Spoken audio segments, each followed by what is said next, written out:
Hi everyone, welcome back to the channel, and today we'll be building a custom MWS rifle. What it will be, you might see in the thumbnail, but we'll get to it. So the reason why I've been doing a lot of videos lately is because I have been hard at work doing custom builds. So there's going to be a couple that you see on the channel as of in the next couple of days. So I've done one for myself, there's one that I'm building for my editor Netsi, and then there's some more custom guns that I'll be doing which are going to be exclusively sold down at HC2. So there's going to be things changing over the next few weeks leading into the new year. Till now, I haven't really had an avenue. Yes, I run Jaeger Precision. Yes, we have the online store, but there's no real facility for you guys to come and meet me in person, or, you know, if you've got an MWS that you want working on or upgrading, and even to the lengths of people have asked me if I'll do like tutoring on certain platforms, and that's fine. So the guys down at HC2 have given me access to a space there, so soon I'll be announcing when I'll be there, and it will just be a case of it'll probably be a Thursday through till like 10 o'clock at night, and then maybe one of the weekend days. Not too sure just yet, I don't want to overcommit, but it basically like, I'm here on these days. If you want to come down and say hi, talk MWSs, you want me to fit some parts for you, or if you want me to show you the ins and outs of the MWS platform or various other platforms that I work on, then that's going to be an avenue. But today we're going to be building a custom rifle. Again, this is just something that I've already got, but we're just going to take it and personalize it. Now, I'm not sure if the color that I've done it in is going to work, but we'll get to that soon. So the gun that we're going to be working on today is a Salvo BRN-180. And you'll see we're just getting started with the barrel here because I've machined a barrel for the perfect size for the BRN.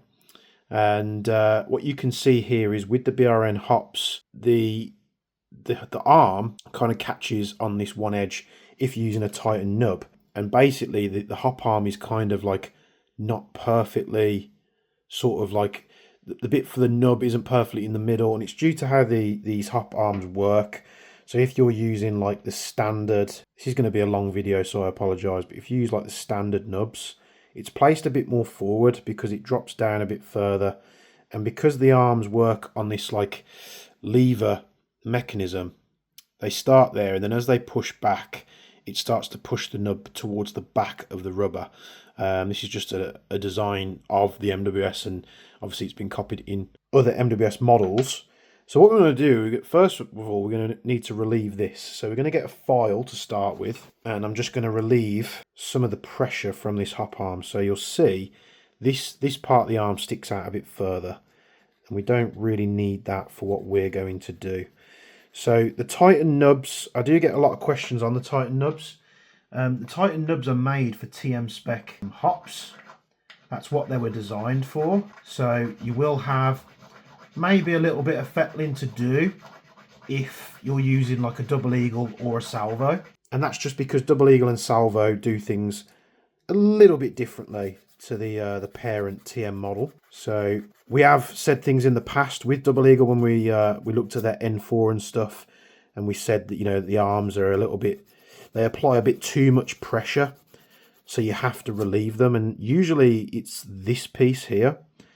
So in the early N4s and stuff, basically the arm couldn't turn off enough, so you just have to trim this piece down here to alleviate that. I think they did end up changing that geometry, but I'm just going to be taking this leading edge off here, and we're just going to be cleaning it up a little bit because it's just fouling the Titan nub. So we're just going to be trimming down the geometry here, cleaning it up a little bit. And if you're worried about having to do any modifications like this, or sometimes with the Double Eagles you can find that the fins on the Titan nubs are a little bit wide for the hop units, go with the plastic one. The plastic Titan nub and the metal Titan nub are exactly the same, apart from the material they're made out of.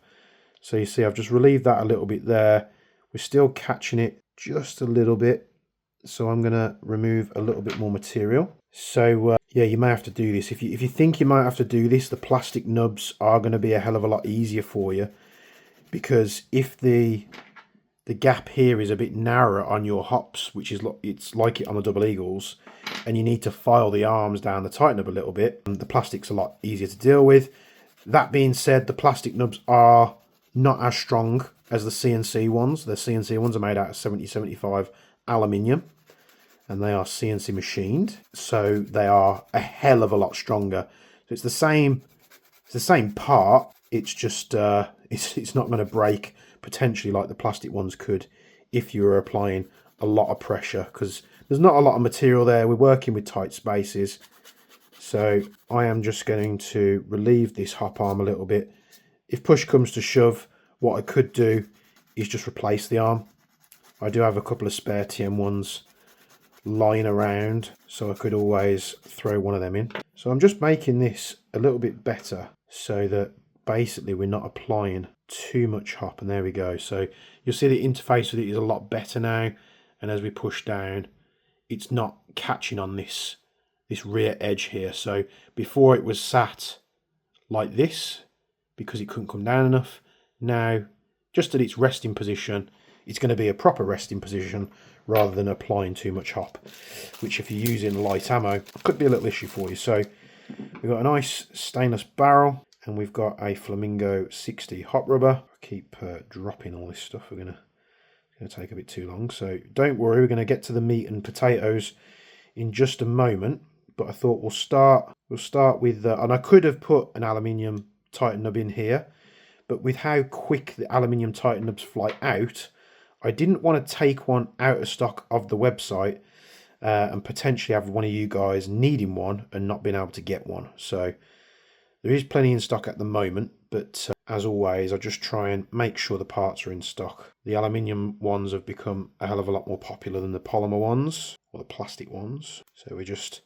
This BRN, if you watched all the on the range stuff, I was using the standard nub, the standard hop rubber, and the standard barrel. It was all standard stuff, and it shot fairly well, to be honest. And we did run out of a bit of hot pressure, but I finally got round to obviously beefing this up a little bit. So we can take out a barrel now, and we'll just fit this into the outer barrel just to keep it all nice and together. The outer barrels on these are kind of tight. There we go. So mine was very tight to get out. I'm just going to push the hop in here. There we go.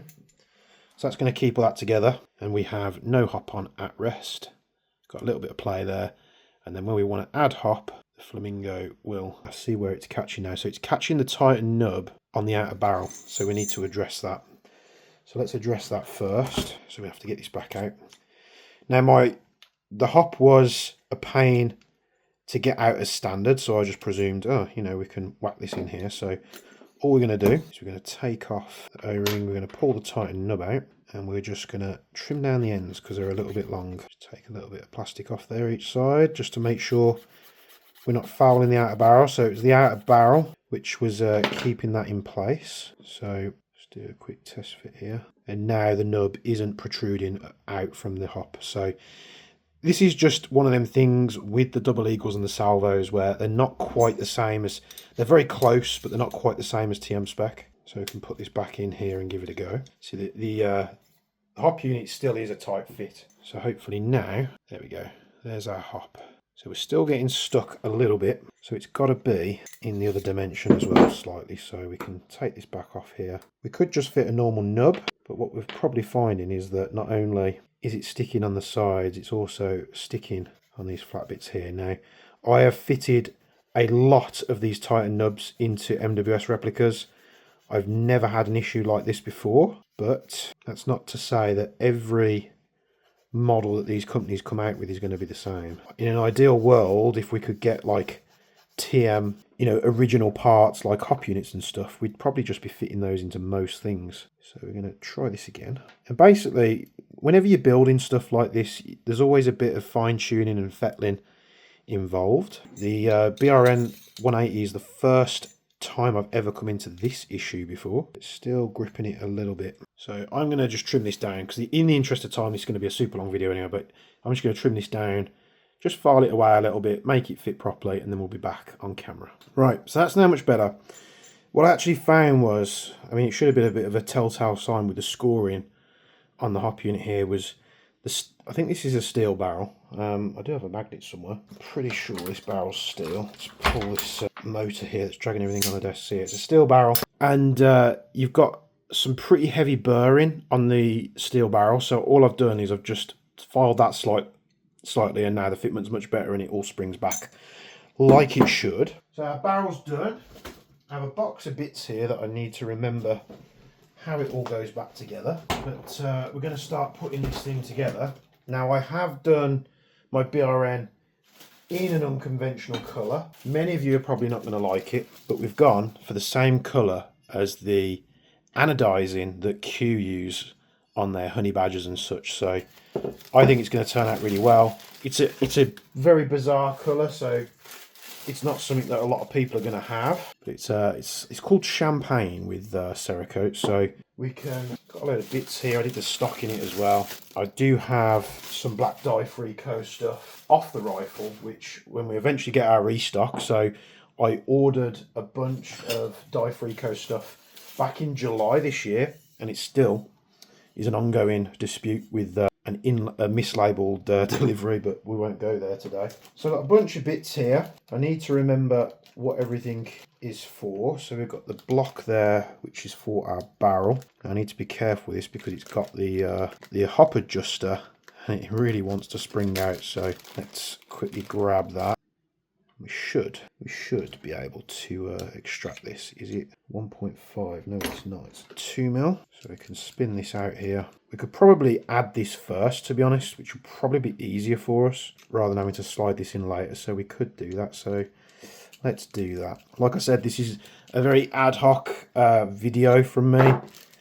I am just putting all this stuff back together, but I thought, why not take you along for the ride if it's stuff that you want to see. So I'm just going to pop the arm back in here, and then what I'm going to do as I drop the arm is I'm going to try and slip this back into the receiver whilst trying not to lose, I'm putting this in the wrong way, aren't I? It goes this way. Trying not to lose the spring and the clicker for the hop adjuster. So if we can get this back into position, that should hold all that in and we won't have to worry about it. So there we go. Right, let's get to fitting some bits to this. Got to remember where everything's come from. Got a bunch of screws there, the dust cover, all the bolt parts, mag releases and such. So enough to get started, of course. It would be nice to be able to do this like on a live stream on YouTube, but they just, anything remotely gun related on YouTube they are not a fan of. So I believe these are the screws that we want here. So we've got 4 that hold this block in, and these I believe are a 2.5. So yeah, the BRN that I'm building isn't going to be to everyone's taste, but when you've had, or when you have a lot of rifles like I do, the standard colours just start to become a bit, you know, repetitive. So I thought I want to do something else. There is, one of the companies are coming out with a honey badger next year, so I thought I am a massive fan of the honey badger stuff. I tried to get one of these special kits you see going around.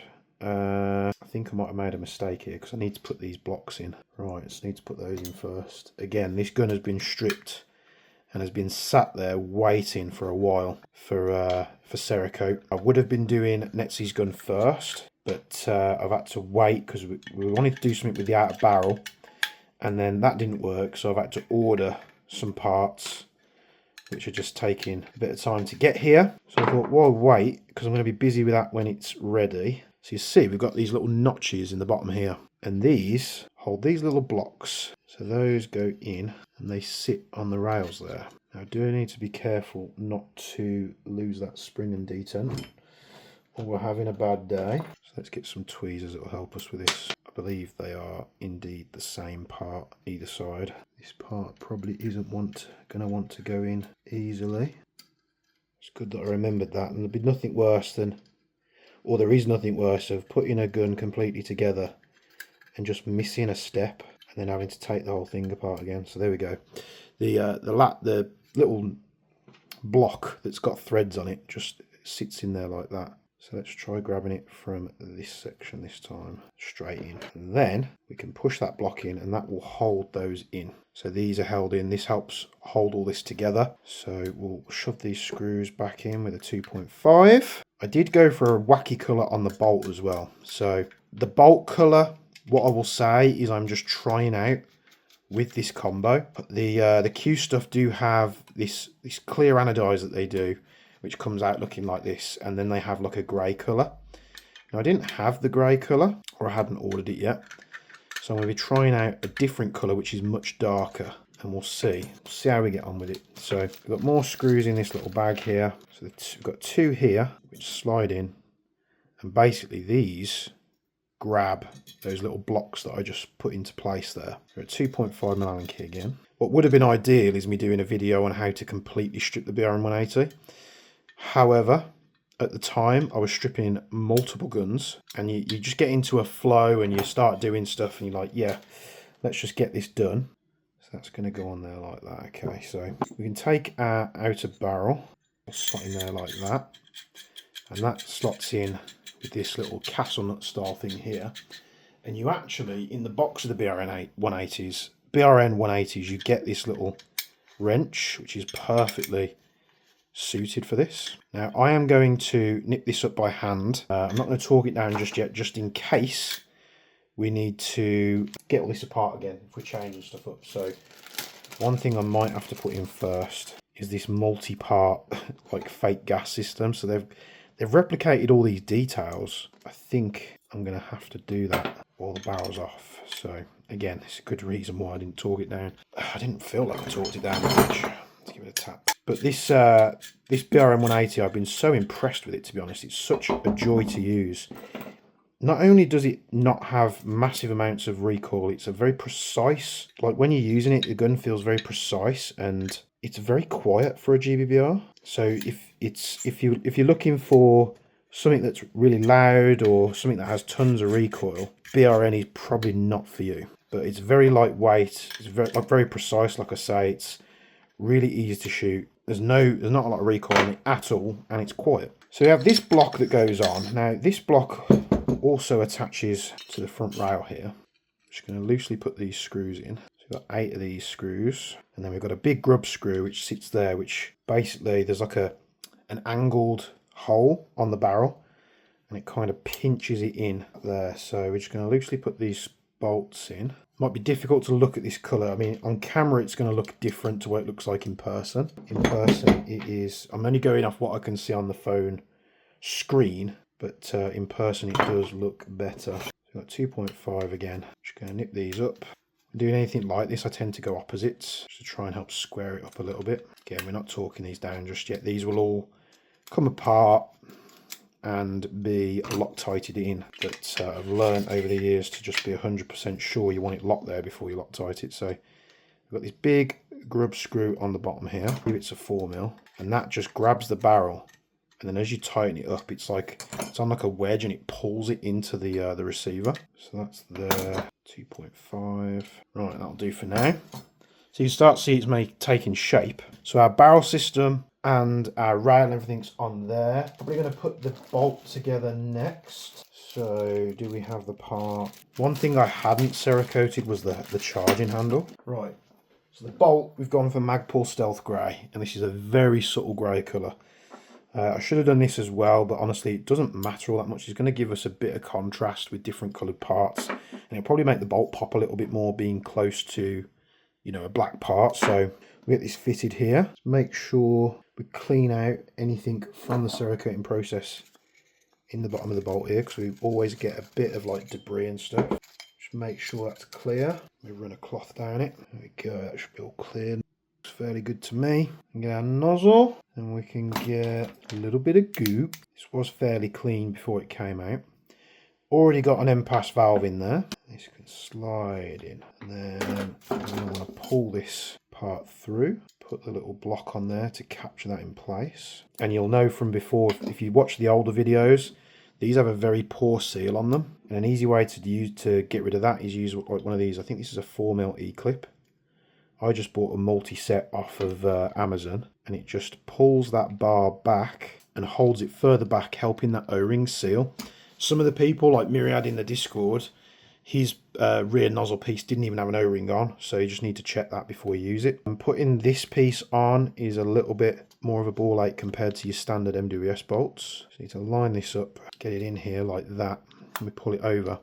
And then we actually have to push the spring in underneath, like so. And then we just use a small tool to latch that underneath the top section of the bolt, like so. Once that's on there, we've got 2 screws. We've got a longer one, which goes in the front section here, which you'll just use a Phillips head screwdriver, just like any other MWS. What you want to do is when you tighten these up, whenever you're doing it, just make sure you don't tighten it too much where this becomes stuck. And then you have a very, very short screw that goes on the back here. Again, we torque them down and we make sure that can move freely. And there's our bolt. So what we can do, get a little bit more goop. We're just going to put it on the bolt faces, on the bearing on the top, anywhere where there's parts that are going to rub. So in these channels, sorry if I'm off camera there, in these channels here, around where the hammer goes, you can put a little bit in the rear holes here where the guide rods come through, and then these will basically come through, and then we just spread a little bit of grease in there, and there we go. And then what we do, drop our bolt in the rear, put our charging handle on if it wants to line up. See how it's just giving that bit of contrast? So you've got the champagne, you've got the black, and then you've got this Magpul stealth grey bolt. You can put the spring guide in there like that. It's starting to look very cool, isn't it? So we do have a dust cover, spring, to remember which way around this goes. So I believe it's like that. Let's get this orientated right first. So yeah, it's definitely like be disappointing if we put that on backwards, wouldn't it? Slide the pin in, make sure this spring is sat in the correct orientation and position, and you can also rotate these the wrong way, so you have to make sure it's clocked properly so that when the charging handle actuates, it flips down instead of always flipping up. And then we've got a little gap there where we can put our little E-clip in. We basically just slot this into position, and then we'll use, usually a flathead I use, to press that into place like that. You'll hear it click. And then what I always do with my E-clips on these is I just spin the rail, spin the pin round, make sure it's seated all the way, and then spin it round the other way, just so it's sat with the open end forward. And there we go.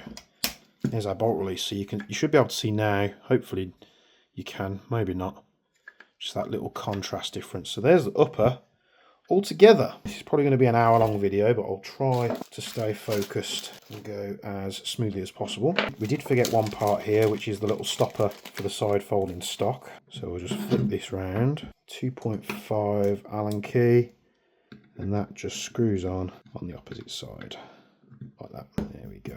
What you will find is you have a Cerakote stuff like this in light colours, any dirt or anything like that is going to show up a hell of a lot more. So we have the folding stock component here. Very simple. One bolt secures it to the hinge. And again, I will, as I always say, come in and thread lock all this. I like to give it a function test first, just in case I need to remove any of this stuff. Or that's in.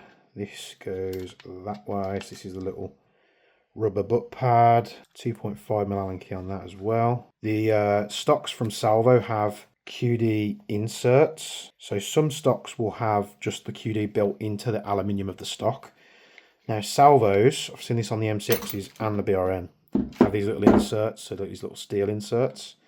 And the easiest way to put these in, if I've got anything to hand, is basically just using like a real steel QD insert. So I'm just going to grab one and we'll put this in.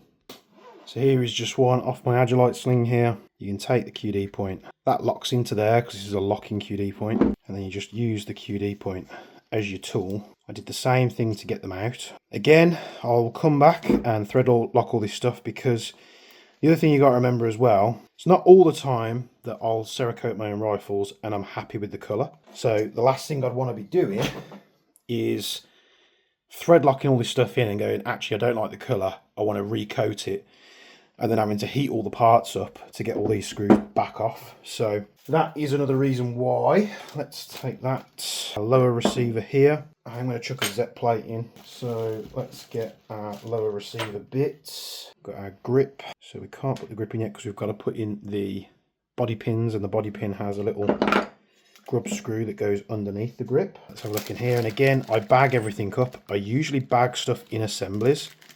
So you'll see here, this is the rear body pin, so I keep the spring, the detent and the grub screw of that little sub-assembly in its own bag, and it saves you like coming to put it back together and you know, thinking which springs and which detent is for which pin.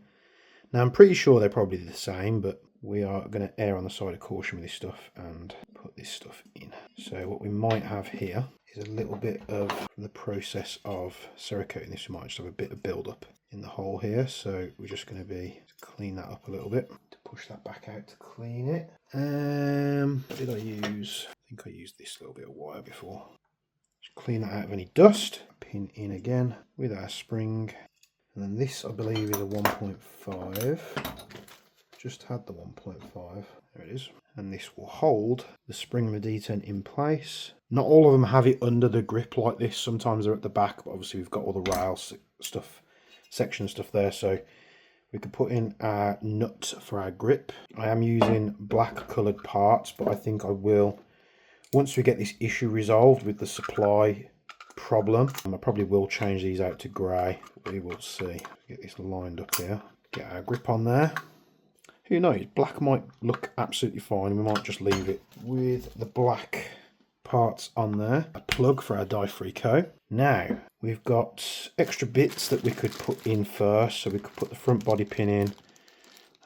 There's not actually tons of parts to these things, so these ones can be a little tricky. So you put your spring in. First, what we're going to do, we're going to take our pin here and we're just going to, make sure it's clean. We put the spring in first, then we take our detent. I need to be very careful with this because they like to shoot across the room. So the way I do it is I just get the pin on there, push it in as I push down, and it will latch into place like that. Happy days. Right, trigger pack. Now I don't even know if the Z plate will work in the Salvo, but it looks about the same as a normal Z plate. I've got one over here. Yeah, it's going to work just fine. So we take our titanium Z plate in its place. If it does cause an issue, we can always swap it back out again. And we can drop this back into our lower receiver. Try not to get grease on everything. These do have the floaters here similar to the MCXs. We want a 2.5mm Allen key for the rearward screw. That, we've got a body pin. We do have some fake body pins. You'll see there's two here, which I'll put in later just in case, again, I decide to change the colour because they're a pain to tap out. Most of the way in here. Now I'm going to tap it with a pin. Make sure we don't hit the receiver. This thing's going to get scratched up anyway, but it's always nice to try and keep it as fresh as possible when you freshly built something. So we're going to drop the selector back in. Very easy to do. Push the pins and stuff out of the way. There we go. Safety's in. Then we've got our mag release. Drop the mag release in there. Spring. I'm getting grease on the body again. Clean that up with a bit of alcohol. Spin our mag release in there. There we go. Push that through. We can rotate it from the other side. So it's about where we want it, like that. So we've got the holes here and here for the fake body pins, which again, I'm not going to mess with just yet. So we're pretty much good to go. I think that's almost everything. Went a lot smoother than I originally thought. So I do run a tiger claw on here as well. So we can put the tiger claw on. Now, this is an Imperial screw. So yeah, there we go. Put those on. Nice and easy. Before we make the upper and the lower, we'll put the stock on. I cannot for the life of me remember what position I had this in. Guessing it was about there. There we go. Stock's on. Let's get this thing mated up to one another and see how it looks for the first time. Come on, body pin. There we go. There we go. And there we have it. A BRN. There's a little shim there. That's for the trigger box, I think. So that goes under the screw on the rear of the trigger box. I can put that back in when I do the body pins. I think that just spaces the trigger box out a little bit. Although it went together just fine. So there is BRN-180 finished in the clear anodized colour of Q. What did I do with that mag? Just shove a mag in here. See how it looks. I think it looks pretty damn cool. Got a little bit of a different look to it. It's quite bright and vibrant. Obviously it's going to get scratched up during use. I'm fully aware of that. But there is a customised Salvo BRN-180. And I think it looks very unique in this colourway. It's not going to be for everybody. I was kind of on the fence to get the Q colour and do the rail in that Q colour. I might still do that because when you have the honey badgers, the upper and lower receivers are done in this like clear anodized colour, and then the rails are grey. So a bit of a long-winded video, so apologies for that. I didn't really know how long it was going to take, but it's gone pretty quick. Just trying to be careful not to scratch it as I put it together. We've got a couple of custom guns coming up. We've got a DMR we're doing for NetC, and we've got some ghetto blasters that we're doing for HC2, so be sure to stick around and check that out when they drop. Thank you as always for tuning in. Let me know what you think about this BRN-180. It's obviously a very futuristic looking colour. Not going to be everyone's taste, and I fully understand that, but thanks for watching all the same. Check out the links in the description. There'll be one for the Jaeger Vision Discord where you can join the Jaeger community. And as always, from me and Bench, we'll be seeing you in the next one.